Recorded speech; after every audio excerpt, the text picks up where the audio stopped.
Hoje a gente vai fundo numa das histórias mais conhecidas sobre uma falha moral, sabe? A de Davi e Batseba. Mas ó, o nosso objetivo aqui não é só recontar o que aconteceu. A ideia é fazer quase que uma autópsia dessa história, sabe? Entender a anatomia da queda. Como é que alguém tão gigante, um líder tão celebrado, pôde cair de um jeito tão espetacular. E para começar, olha só essa frase.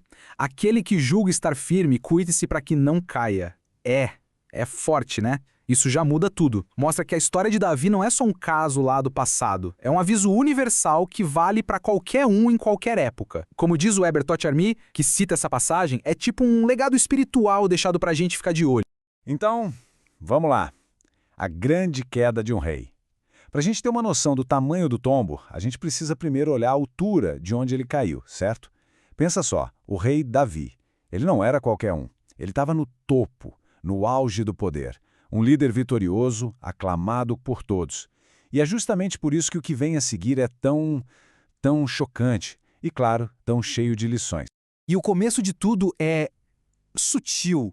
A história lá em 2 Samuel 11 conta que era a primavera, a época em que os reis saíam para a guerra. Era o que se esperava dele. Mas o Davi, ele fez algo diferente. Mandou o exército, mas ele mesmo ficou. Ficou para trás, no conforto do palácio. Um detalhe que parece pequeno, né? Um rei andando no terraço. Mas é aí, nesse pequeno desvio, que toda a tragédia começa a se desenhar. Isso nos leva a uma pergunta-chave. Por quê? Por que isso aconteceu? O que as análises mostram é que a raiz do problema não foi um lapso, um momento de fraqueza do nada. Foi algo que foi se construindo. Foi o ócio, a negligência do dever, foi o perigo do conforto. Ao ficar no palácio, Davi se colocou ele mesmo numa posição de extrema vulnerabilidade. E essa imagem aqui deixa o contraste, nossa, é gritante. Olha só, de um lado, o rei Davi está onde? No palácio, na sua zona de conforto, fazendo o quê? Nada, ocioso, movido por um desejo, um capricho pessoal. Agora, olha o outro lado, Urias, o soldado. Onde ele está? No campo de batalha, no lugar do dever. Como ele está? Leal, comprometido com a causa. A motivação dele, fidelidade ao posto. São dois mundos completamente diferentes. E é nesse abismo entre os dois que o desastre se forma. E essa frase da Rosana Garcia Barros, ela resume tudo de um jeito perfeito. Neste grande conflito, a nossa salvação não está na segurança do palácio, mas no calor das trincheiras. Uau! A segurança de verdade não está em se esconder, em ficar no conforto do palácio. Está em estar lá, engajado, no calor das trincheiras, cumprindo o seu papel. E o Davi, ele trocou as trincheiras dele pelo terraço do palácio. E a partir daí, a coisa só piora. É uma lição muito forte sobre como uma falha, quando a gente tenta esconder, não fica quieta. O adultério inicial não foi um ato isolado. Pelo contrário, ele foi a primeira peça de dominó que derrubou todas as outras. Dali pra frente é uma cascata de mentiras, de ações cada vez mais desesperadas, cada vez mais sombrias, tudo para tentar encobrir o primeiro erro. Vamos ver essa espiral descendente passo a passo. Olha só como uma coisa leva a outra. Primeiro, o dever negligenciado. Ele escolheu o conforto. Esse vazio que ele criou foi preenchido pelo adultério. Daí vem a consequência, a gravidez. Isso o força a tentar enganar, a manipular a situação. Só que o plano dele falha, e falha por causa da integridade de outro homem. E aí, a única saída que ele enxerga é a pior de todas, o assassinato. É impressionante ver como cada passo é uma consequência lógica do anterior, afundando ele cada vez mais.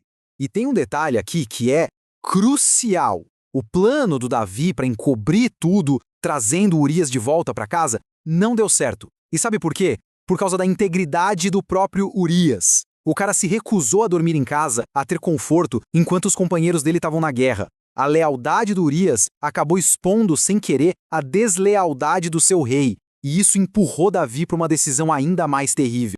Ok, vamos dar uma pausa na história em si para a gente entender um princípio que está por trás de tudo isso. Ação versus intenção. A gente vai mergulhar nisso usando uma análise que vem lá de Provérbios.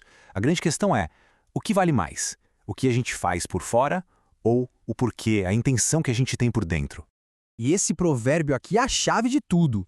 O sacrifício dos ímpios é abominável, mas a oração dos retos é o seu contentamento. Ele bota as coisas em preto e branco. De um lado, tem uma coisa que é totalmente rejeitada, não importa o quão bonita pareça por fora. Do outro, tem algo que agrada de verdade, que tem valor. Esse sacrifício vazio, então, o que é?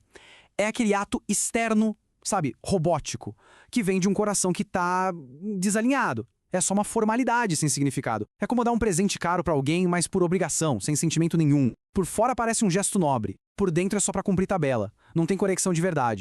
Já a oração sincera é o oposto total. É um ato genuíno. Ele não acontece por acontecer. Ele flui de um coração que está alinhado. É um desejo real de se conectar. Não é só seguir um protocolo. O valor não está no ato em si, mas de onde ele vem. É essa sinceridade que faz toda a diferença. Então, a lição central é essa. A sinceridade da intenção importa muito, mas muito mais do que a aparência do que a gente faz. E se a gente voltar para a história de Davi, é exatamente isso. Ele tentou consertar uma ação errada com outras ações, engano, manipulação, assassinato, mas o problema de verdade, que era o coração dele, continuava totalmente desalinhado. E com isso a gente volta para a história, mas agora com um novo olhar. Ela não é só uma história velha, uma relíquia. Ela é, como diz o Herbert Ocharmy, um legado espiritual para nos alertar. O objetivo de contar essa história não é apontar o dedo para o Davi, é para a gente aprender sobre as nossas próprias vulnerabilidades. Então, o que a gente tira de tudo isso? Vamos resumir as lições principais. Primeiro, complacência, zona de conforto, é um lugar de vulnerabilidade. Segundo, uma falha escondida nunca fica sozinha, ela tende a escalar e criar problemas maiores. Terceiro, a sinceridade do coração vale muito mais que qualquer performance externa. E talvez a mais importante de todas, ninguém, absolutamente ninguém, está imune a uma queda. A força de verdade, então, não está na autoconfiança, mas sim na vigilância.